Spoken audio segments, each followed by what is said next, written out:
família, um projeto de Deus.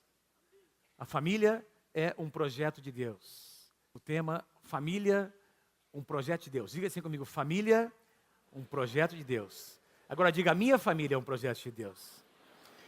Queridos, numa época, num tempo em que tanta distorção está acontecendo, tantas mentiras estão sendo semeadas no coração do povo pela mídia, por grupos que detêm o poder da comunicação nas suas mãos, de uma forma tão forte, e conceitos estão sendo semeados por meio de novelas e programas e até propagandas, e conceitos completamente distorcidos da família, tentando diminuir o que a família é, tentando minimizar o propósito eterno de Deus, que é alcançar famílias. Existe uma verdade na palavra de Deus. E o plano da redenção que Jesus veio para realizar, ele passa pela família. Eu quero ler com vocês Isaías, capítulo 61, que é um capítulo muito especial e profético. Por quê? Porque Jesus, antes de iniciar o seu ministério, ele leu exatamente essas palavras que eu vou ler com você. Os 3 primeiros versículos do capítulo 61 de Isaías. Isaías capítulo 61. Eu vou ler com você os versículos 1 a 3 e depois o versículo 9. Todo este capítulo é um capítulo profético. E diz assim, versículo 1. O Espírito do Senhor Deus está sobre mim, porque o Senhor me ungiu para pregar boas novas aos quebrantados. Enviou-me a curar os quebrantados de coração, a proclamar libertação aos cativos e a pôr em liberdade os algemados. Versículo 2. A pregoar o ano aceitável do Senhor, a consolar todos os que choram. Versículo 3. E a pôr sobre os que em Sião estão de luto uma coroa em vez de cinzas, óleo de alegria em vez de pranto, veste de louvor em vez de espírito angustiado, a fim de que se chamem carvalhos de justiça, plantados pelo Senhor para a sua glória. Quem pode dizer amém pela palavra do Senhor? Então, como eu disse há pouco, Jesus, logo após ser batizado, passar 40 dias no deserto, sendo tentado, vencendo aquelas tentações que se apresentaram, diz que ele vem para a cidade de Nazaré, antes de começar o seu ministério, antes de começar a pregar, antes de começar a fazer os seus milagres, ele vem para a cidade de Nazaré, onde passou toda a sua vida, onde foi criado por seus pais, e diz que ali ele entra na sinagoga num sábado, e ele pega exatamente o livro de Isaías. Não havia naquela época a separação que nós temos hoje em capítulos, como nós temos. Ele abriu o pergaminho, e não foi coincidência que exatamente Jesus fez a leitura do que nós acabamos de ler aqui, esses 3 primeiros versículos. E ao terminar de ler esses 3 versículos, ali naquele pergaminho, Jesus disse, hoje se cumpriu o que vocês acabaram de ouvir. Hoje se cumpriu a profecia de Isaías. Ele sentou-se ali e disse que aquelas pessoas que estavam na sinagoga começaram a olhar para o Senhor Jesus, não é? Como que tentando entender, mas Isaías profetizou, então essa palavra dizia respeito ao Messias, então esse é o Messias, e Jesus então declara isso. Hoje se cumpre essa palavra, e a partir daí, Jesus começa então a fazer os seus milagres. Mas leia comigo, acompanhe comigo o versículo 9 de Isaías 61. Versículo 9 diz assim, entre as palavras proféticas que Isaías continua declarando, porque todo esse capítulo é um capítulo redentivo, um capítulo que fala sobre a redenção do homem. E no versículo 9 tem aqui algo que eu queria destacar a vocês. Olha o que Isaías declara, a sua posteridade, desses que forem tocados, esses quebrantados, esses que forem alcançados pelo amor, pela misericórdia do Senhor, a sua posteridade, não apenas eles, mas a sua posteridade será conhecida entre as nações, e os seus descendentes, seus filhos, seus netos, toda a sua linhagem no meio dos povos, e todos quantos olharem para eles, todos quantos os virem, os reconhecerão como família bendita do Senhor. Essa palavra tem a ver com a sua vida. Nós temos esse versículo escrito na nossa cozinha da nossa casa. Tem lá, nós pintamos lá a nossa cozinha de uma cor clara, não é? E pedimos para alguém fazer a colagem, adesivar exatamente esse versículo, porque nós cremos que essa palavra, nós temos experimentado essa palavra na nossa vida, nós temos visto os nossos pais servir ao Senhor, nós estamos servindo ao Senhor, os nossos filhos estão servindo ao Senhor, e tem os nossos netos agora crescendo, ouvindo a palavra, já pequenininhos, sendo criados na casa do Senhor. Essa palavra é para mim, é para você, é para todos nós, que um dia aceitamos o Senhor Jesus como nosso Senhor e o nosso Salvador. O profeta Isaías diz: a sua posteridade, não é para você apenas, é para a sua casa, para a sua família, para os seus filhos, para todos aqueles que fazem parte do seu ciclo de relacionamento. Portanto, meus amados, amém, meus queridos, o plano da redenção inclui a família. Não tem a ver apenas com pessoas, tem a ver com famílias. Não tem a ver apenas, não é um fim. A salvação, quando chega no coração de um homem, de uma mulher, não é um fim em si mesmo. Essa salvação, ela vai tocar, vai começar a acontecer alguma coisa naquele contexto. Eu fiz uma pesquisa, a palavra família ou famílias, nós encontramos mais de 300 vezes no Antigo e no Novo Testamento. Mais de 300 vezes. Nós temos 66 livros na Bíblia, o que dá uma boa média, quase 5 vezes por livro. Mas o que me chama a atenção é a palavra casa, que no Novo Testamento vem da palavra grega oikos. E essa palavra nós encontramos 1.748 vezes, e tem a ver com família, com lares, não é? A palavra oikos, ela é uma palavra muito mais estendida do que apenas a nossa família específica. Tem a ver com as pessoas que convivem conosco, não é? Pessoas que trabalham conosco, no nosso trabalho, nosso ciclo de relacionamento, nossos vizinhos, quem sabe os seus empregados, você que é empresário, você que tem alguém trabalhando na sua casa, os seus avós, seus tios, a sua família estendida, tudo isso é reconhecido na Bíblia como casa, ou é resumido como casa, ou oikos, pessoas que convivem juntas, pais, filhos, empregados, vizinhos. E quando a palavra de Deus cita casa no Novo Testamento, o pensamento bíblico é alcançar as pessoas, todas as pessoas do nosso ciclo de relacionamento, todas elas. Todas elas.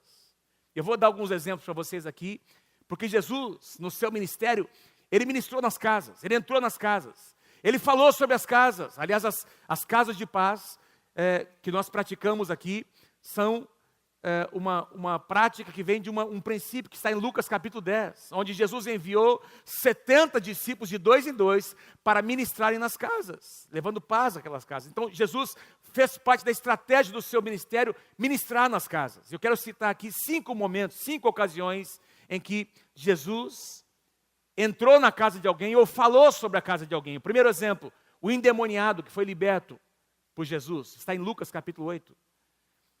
Diz que Jesus estava passando por determinada região, presta atenção, queridos, e vem ao seu encontro um rapaz absolutamente possesso, mas não era uma possessão comum, estava oprimido espiritualmente. Ele veio nu, sem roupas, devia estar completamente sujo, não é? Porque esse rapaz, a Bíblia não diz muito sobre ele, mas diz que ele vivia nos sepulcros, nos cemitérios. Imagina que coisa deprimente. Imagina o sofrimento dos pais desse rapaz, querendo trazê-lo para casa. Quem sabe os seus pais haviam tentado, de todas as maneiras, obter algum tipo de libertação para esse rapaz, sem sucesso, mas um dia Jesus apareceu na vida desse rapaz.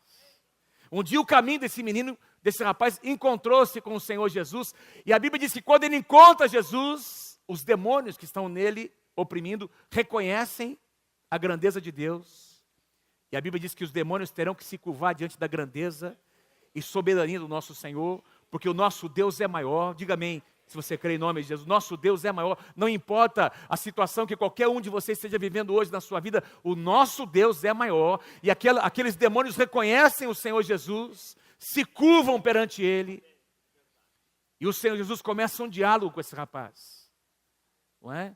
Ele começa um diálogo, porque Jesus se importa com as pessoas individualmente, ele quer saber da história, ele quer conhecer, ele pergunta o nome, e ele fica sabendo, porque os demônios respondem: o meu nome é Legião, e diz lá o comentário que era eram muitos demônios que estavam oprimindo aquele rapaz. Para resumir a história, Jesus libera uma palavra.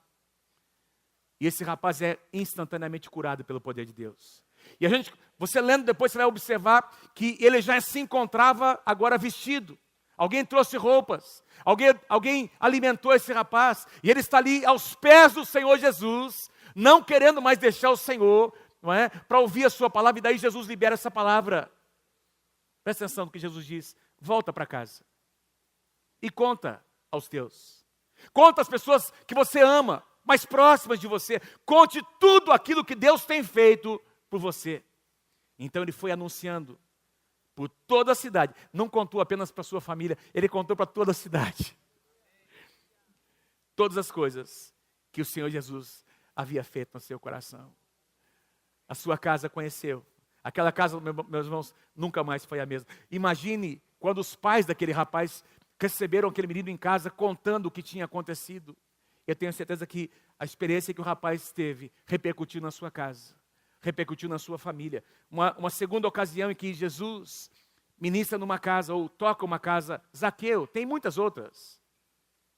Um rapaz chamado Zaqueu, um senhor chamado Zaqueu, coletor de impostos.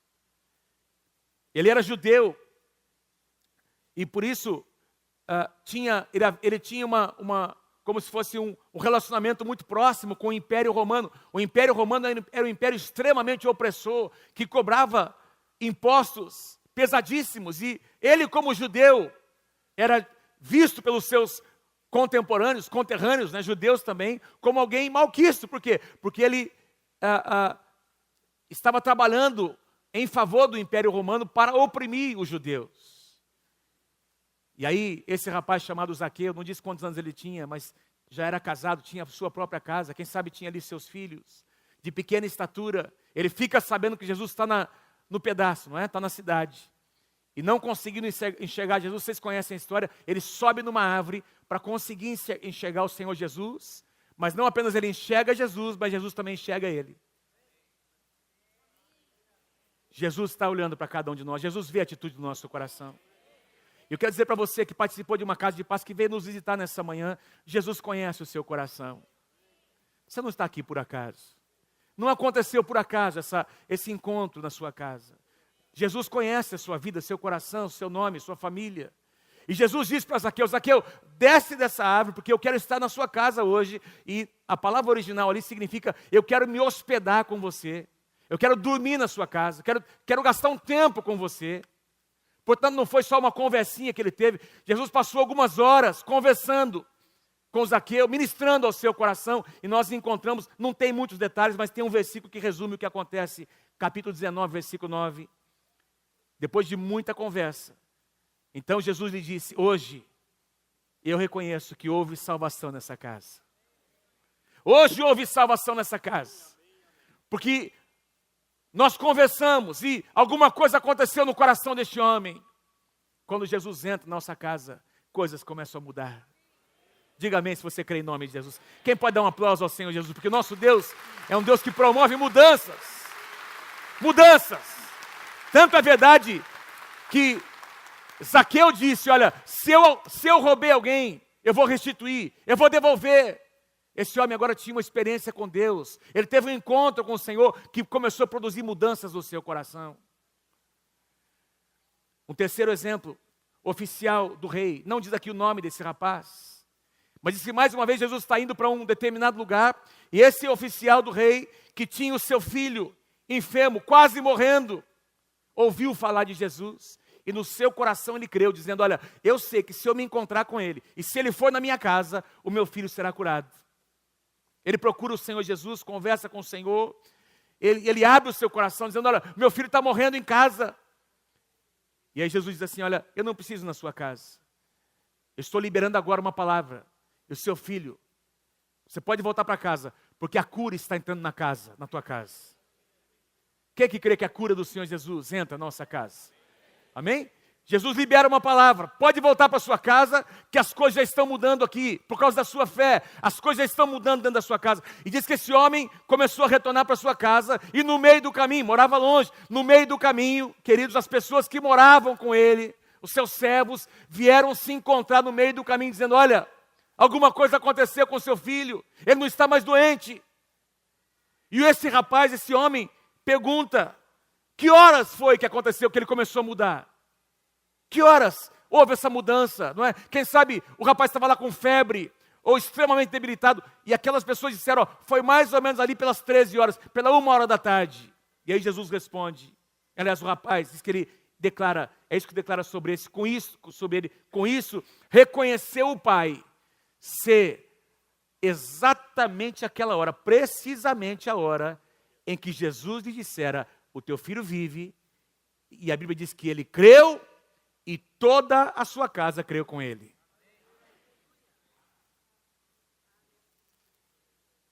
Ele creu, e também toda a sua casa. Diga assim: eu e minha casa serviremos ao Senhor. Diga lá: eu e a minha casa serviremos ao Senhor. Não, vocês não estão entendendo. Diga agora para o diabo, para Satanás ouvir. Diga lá: eu e a minha casa serviremos ao Senhor. Faz assim o exercício, faz assim comigo. Aqui não, Satanás. Amém, pastor Samuel. Amém. Aqui não. Vamos lá.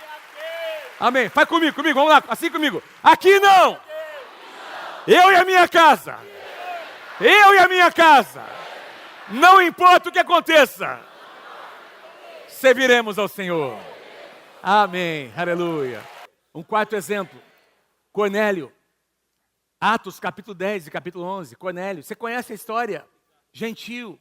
Deus dá uma visão para Pedro que ele não entende. Tem um lençol descendo com animais impuros. E ele, sendo judeu, praticante, não é?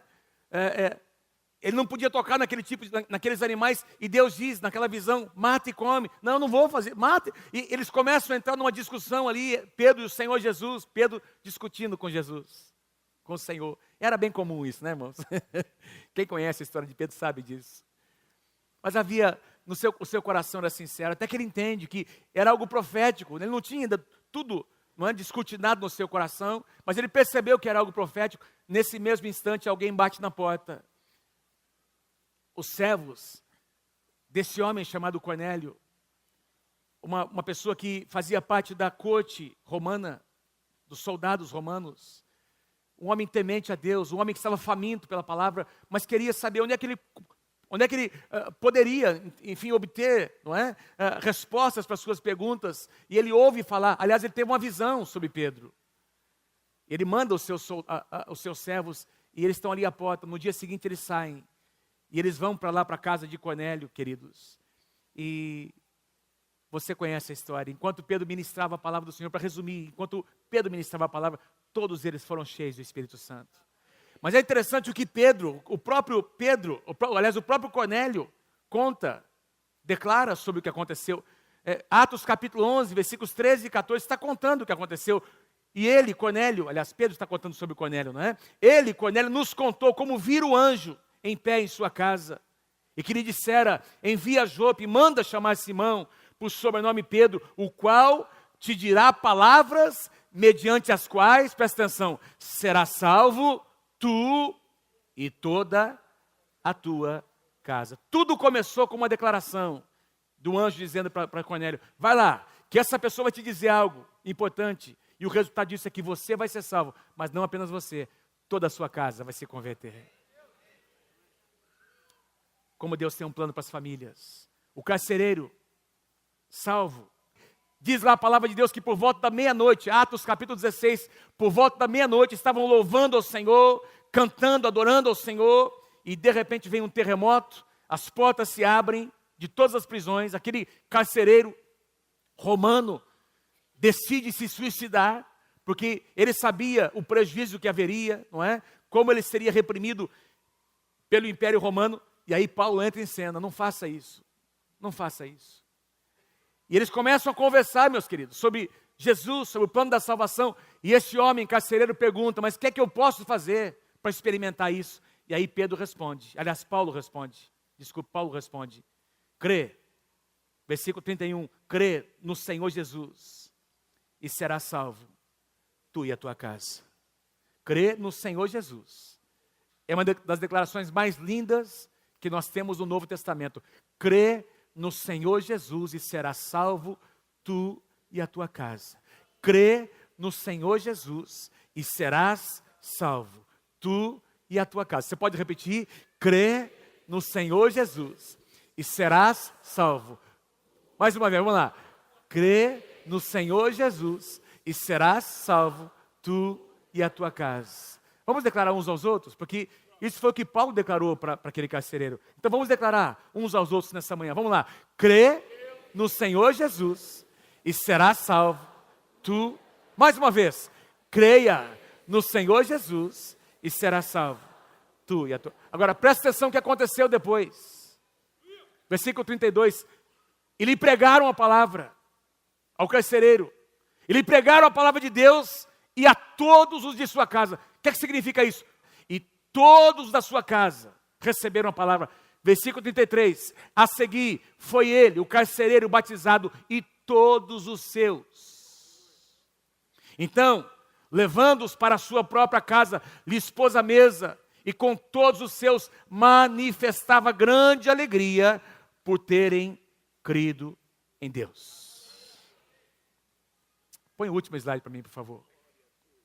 Quando Deus olha para cada um de nós, Ele enxerga toda a nossa casa alcançada pelo seu amor. Quando Deus olha para a sua vida, quando Deus olha para a minha vida, me lembro que por muitos anos nós oramos pelo meu sogro, pela minha sogra. Por muitos anos eu vi a Mônica orando por suas irmãs. E elas se converteram. A Mônica falou de Jesus para elas. E por muitos anos nós oramos pelo meu sogro e pela minha sogra. E, meus queridos, Deus ouviu as nossas orações, porque nos últimos dias, pouquinho antes daquela chama se apagar, porque os dois faleceram, o pai da Mônica confessou o Senhor Jesus, lá no leito daquele hospital. E a mãe da Mônica estava naquele leito, nós ministramos ao coração dela. Ela ouviu a palavra, nós cremos que ela recebeu a palavra do Senhor. Porque nós cremos do que a palavra de Deus diz. Crê no Senhor Jesus e serás salvo tu e a tua casa. Quando Deus olha para cada um de nós, Ele enxerga toda a nossa casa alcançada pelo seu amor. Será que você pode repetir comigo essa frase? Vamos lá comigo? Vamos lá? Quando Deus olha.